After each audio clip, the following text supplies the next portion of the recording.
Yodi Prabowo baru saja meninggalkan kita, tetapi kematiannya menyisakan misteri, pertanyaan besar. Bagaimana, apa yang sesungguhnya terjadi pada Yodi Prabowo? Firasat seorang ibu menyatakan tidak mungkin anaknya mati bunuh diri. Tidak terlihat ada tanda-tanda depresi. Meskipun sebelumnya Yodi Prabowo mengambil cuti 4 hari, tapi tidak kemana-mana, dan dia selalu dekat dengan ibunya. Yodi Prabowo saat itu sedang dalam ketakutan. Apa yang menyebabkan dirinya merasa ketakutan? Sehingga kemudian dia melakukan tes HIV, mengkonsumsi amfetamin, obat penenang. Amfetamin obat penenang atau obat buat dugem?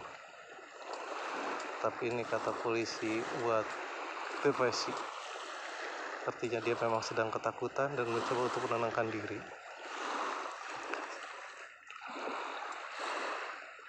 Kemudian membeli pada tanggal 7 Juli 2020 jam 2 siang seperti yang terlihat pada CCTV.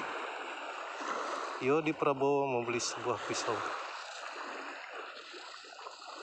yang menurut penyelidikan polisi adalah untuk bunuh diri. Tapi jika memang Yodi Prabowo ingin bunuh diri, mengapa setelah membeli pisau masih menyelesaikan pekerjaannya di kantor? Kira-kira kalau saya membunuh diri, apa ya saya masih ingat kerjaan?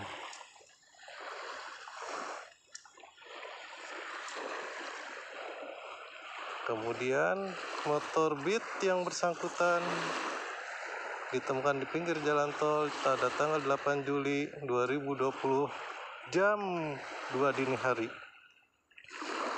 Jam 2 dini hari nemu motor pinggir jalan. Untung orangnya baik. Kuncinya nempel, tidak dibawa kabur.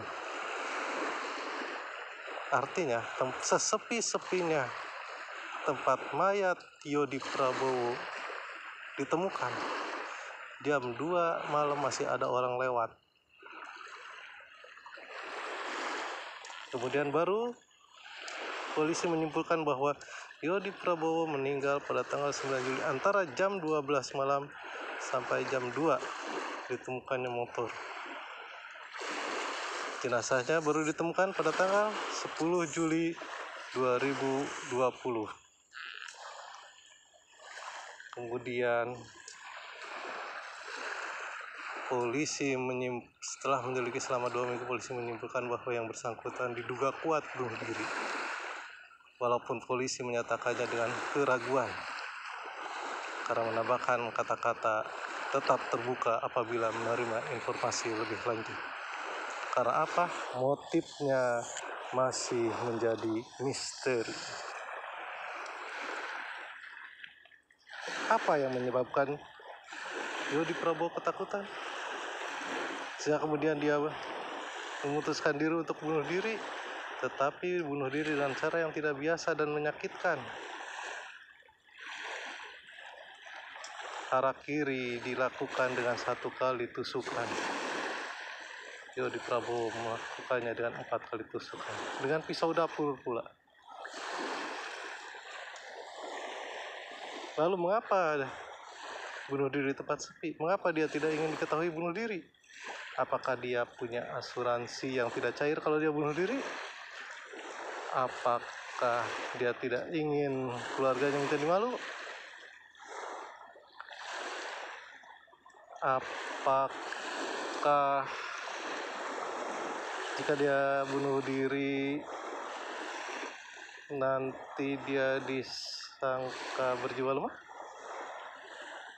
Nah, alasan-alasan itu sulit untuk diterima. Kalau saya bunuh diri, pastinya saya akan mengatakan pada orang, mengapa saya bunuh diri? Kalau cinta segitiga pasti saya akan pesan. Tapi terlepas dari itu semua, polisi sudah tahu, sudah memanggil para ahlinya. Itu kesimpulan sampai sekarang. Kesimpulannya Yodi Prabowo adalah bunuh diri, meskipun dengan beberapa kejanggalan. Yang pertama, setelah membeli pisau, Yodi Prabowo berangkat menyelesaikan pekerjaannya sebagai editor. Kira-kira kalau orang mau bunuh diri, masa iya beresin dulu kerjaannya? Kemudian Yodi Prabowo memarkirkan kendaraannya tapi tetap memakai helm. Sedangkan di CCTV kita lihat pada saat memarkirkan kendaraannya di toko tempat jual pisau, Yodi Prabowo langsung membuka helm. Artinya ini di luar kebiasaannya. Kemudian jika dia memutuskan untuk bunuh diri, masa ya dia terlalu terburu-buru untuk mengakhiri hidupnya hingga lupa melepaskan jaket dan motornya diparkir rapi. Kejanggalan-kejanggalan ini menimbulkan pertanyaan, bagaimana seandainya memang Yodi Prabowo itu dibunuh dan pisau yang dibelinya bukan alat yang akan digunakan untuk bunuh diri, tetapi karena dia tadi kita sebutkan dia sedang dalam keadaan ketakutan, dia membeli pisau itu untuk membela diri, untuk melindungi dirinya dari sesuatu yang ia takutkan.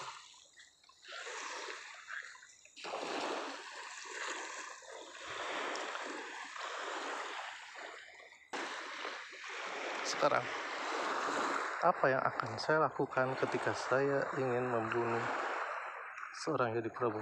Kita ambil dari kacamata pembunuh. Yang pertama tentunya saya akan melakukan survei. Apa-apa saja kebiasaan Yodi Prabowo, rute berangkat dan kembali kerjanya, di mana dia biasa berhenti, di mana dia biasa nongkrong, siapa saja teman-temannya, siapa saja pacarnya, itu semua sudah lengkap. Kemudian tentunya saya akan merencanakan di mana Yodi Prabowo akan dieksekusi,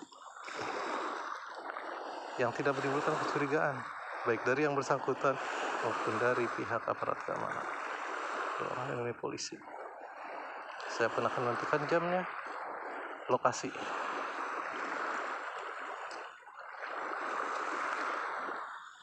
Apa yang menguatkan saya bahwa Yodi Prabowo dibunuh? Tidak ada kejahatan yang sempurna. Pembunuh itu meninggalkan rambut. Sementara saat ditemukan, Yodi Prabowo masih lengkap menggunakan helm dan jaketnya. Bagaimana rambut itu bisa terlepas dari kulit kepalanya? Jika cara yang paling mudah untuk membunuh Yodi Prabowo yang berbadan kecil, saya harus benarkan